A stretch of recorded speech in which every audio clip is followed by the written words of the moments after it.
So this is an iPhone 17 Pro Max. And this is a pretty crazy iPhone rig, but still not quite there.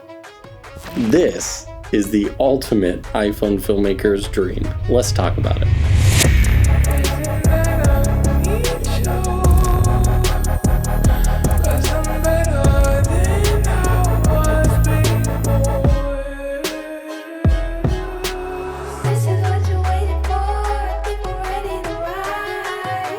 So now you're actually looking at what you can capture with the iPhone 17 Pro Max and the DOF adapter and this whole rig. As I say in all of these videos, hyper niche. I understand that this crazy rig is not going to be for everybody as a whole, but I think there are components of this setup that are very useful for a wide variety of people. We're going to be really testing the highlights. We look at films like 28 Days Later, and we see filmmakers who are pushing the envelope of what is possible with the current technology. And that's what setups like this are, I think. It's not the most practical. It's not the cheapest, most budget-friendly. It at least triggers some sort of creative thinking that makes you think, okay, well, I don't need that little bit, but I could use this in that scenario. Because don't forget, setups like this can do stuff that no other setup can do. You can literally unplug this single cable at the bottom, attach the front, take my phone out, and then boom, now I just am back to a regular iPhone. I can put this in a really unique position. I can attach this to a drone. I can put it on a gimbal. It's just so versatile. If you're enjoying this video so far, know that a lot of these shots were taken on not the most optimal day. Would appreciate if you liked and subscribed on this video. And there's one piece, one component that I think I am missing from this setup that I would swap out. I would definitely love to have the new Blackmagic Pro dock. It gives us gen lock and time code and those couple extra those extra professional features.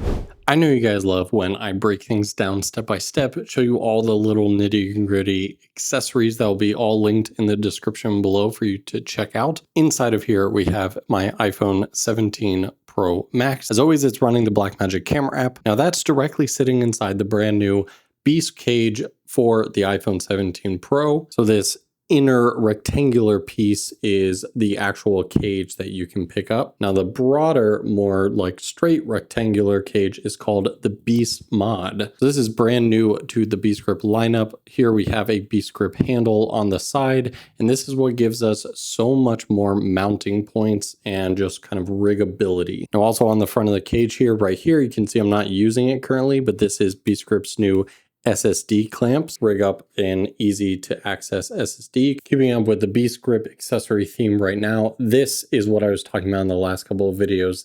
This is the Beast Grip Photon DOF adapter, currently still a prototype. And then we have 𝗬𝗪's new anamorphic line. This is their 1.5X. And up top here, this is the Polar Pro matte box with variable ND inside, so we can have proper exposure. So the way Beast Grip recommends focusing with the Photon DOF adapter is to set your lens to infinity.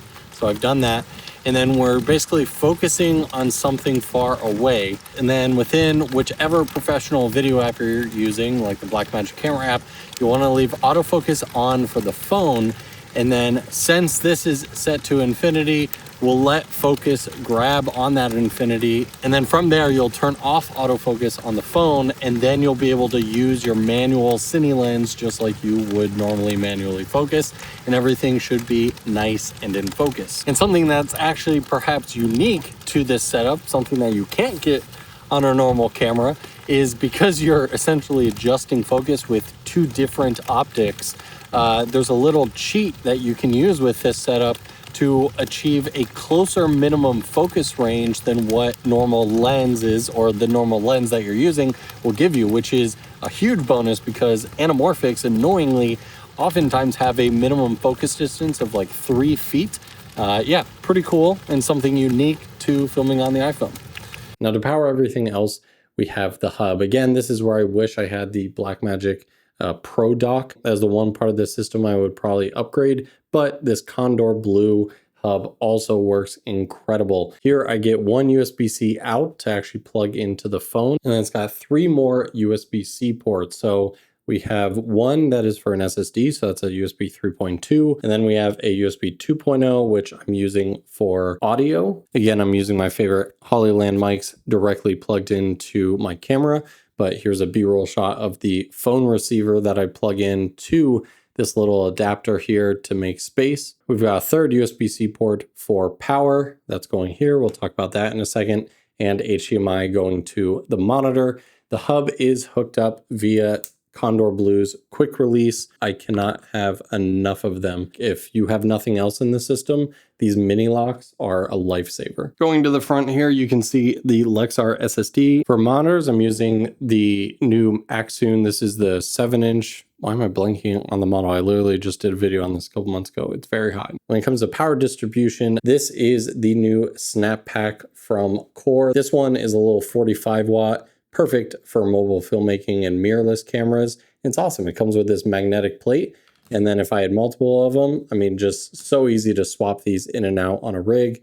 On top, you have a USB-C port and a D-tap. If I don't use the monitor, oh man, this thing would give me all day battery life with the internal battery of the phone as well. I do want to say a quick note about power, and I've learned that it is also crucial because I've done some tests where I'm just drawing power from the phone itself to run the hub. And after a minute or two of recording in ProRes RAW, I should say, it does seem to error out. I've been recording for 15, 20 minutes nonstop on this A-roll and no dropped frames, no random cutouts or anything like that. That is because of the external power. So make sure you got that. If you needed any more proof that the iPhone is versatile and awesome, all that B-roll for this section you just watched was filmed on a iPhone 16 Pro with the Sandmark probe lens. Way cheaper setup than a regular probe lens. Literally an iPhone rig is filming another iPhone rig, and I'm hand holding this Pixis 12K and it's super heavy. There you have a whole look at the entire setup. If you're interested in any of these accessories, of course, they'll be linked in the description below. But yeah, let's talk about who actually this thing is for. I think iPhones have become the best new kind of crash cams for indie filmmaking because unlike action cams, like GoPros and 360 cameras, stuff like that, which are incredibly useful. We're seeing them in Hollywood films as well. The codecs, dynamic range, specific color science that they use just is a little bit harder to match. Takes quite a bit more effort to really convince the viewer that it's on par with the rest of the film. Apple Log 2, ProRes RAW, like this is so easy to match to almost any other camera on the market. But again, if you're like a nomad or a content creator and you want to film really high quality things and get it out as fast as possible, this is the only camera that you can edit on device and publish to whatever social platform or whatever website or client or whatever without ever having to leave the spot that you're filming. I've talked to so many people who are starting out on the content creation or filmmaking journey who come up to me and they're like, listen, you know, I got $1,500, $2,000 total to get going. What can I do? I will always recommend, again, not this whole setup, but start out with a nice iPhone that can shoot these latest features, and then boom, you got everything. Just build out from there. I think companies like Blackmagic are getting inspired because of the iPhone and everything they've been able to do with the Blackmagic camera app, because we're starting to see those wireless connectivity, those uploading to Blackmagic cloud features on other big cinema cameras like the Ursa Cine, the Pixis. And I honestly don't know if those features would have happened without the progression of mobile filmmaking. And besides all that, to be 100% honest, I don't care the practicality of this setup. It is fun to tinker with, it's fun to play with, and you get a really unique image out of it. It's not perfect. It's not pristine and super crisp and sharp edge to edge and all that stuff, but it's fun and it's exciting. So yeah, as always, I would love to hear what you guys think about this setup down in the comments below. Are you vibing with it? Do you hate it still? I'd love to hear it all. Thanks so much for watching. I'll see you guys in the next one.